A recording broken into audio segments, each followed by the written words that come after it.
Hindi ko alam kung bakit ako bumalik sa lumang bahay ng lola ko. 2 taon na siyang patay pero nitong mga nakaraang gabi, panay ang panaginip ko. Umiiyak siya.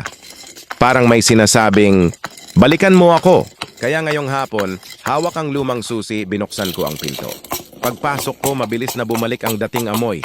Alikabok, kahoy at kung ano pang hindi ko maipaliwanag. Tahimik ang buong bahay pero ramdam ko na parang may nakatingin. Sa mesa sa sala, may lumang kahon. Hindi ko iyon naaalala. Binuksan ko at doon ko nakita ang mga sulat. Hindi sulat ni Lola. Sulat ng isang lalaking nagngangalang Ramon. Esther, patawarin mo ako. Hindi ko sinadya. Huwag mo sanang ipaalam sa bata.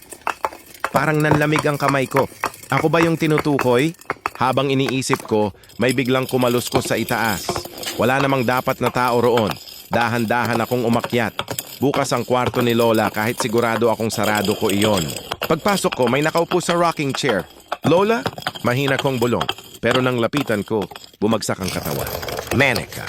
Isang manika na kamukha ni Lola. Sa gitna ng pagkabigla ko, may humawak sa balikat ko. Paglingon ko, isang matandang lalaki.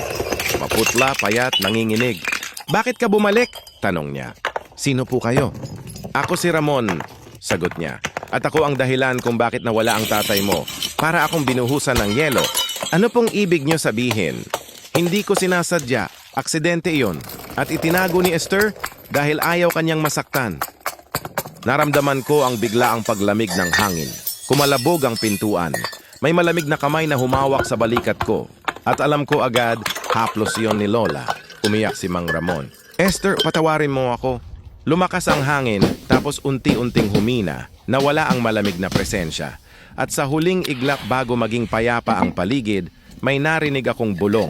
Anak, hindi kita iniwan. Napatulo ang luha ko. Lola, hindi ako galit. Paglingon ko kay Mang Ramon, nakatingin siya sa akin. Wala na siya, malaya na. At bago ko pa masabi ang kahit ano, unti-unting naglaho ang katawan niya. Parang usok. Naiwan akong mag-isa. May nahulog na papel mula sa manika. Kinuha ko. Nakasulat. Anak, may lihim akong hindi nasabi. Pero kahit masakit, hindi kita kailanman iniwan. Mahal kita. At sa unang pagkakataon, pakiramdam ko, tahimik na ang buong bahay.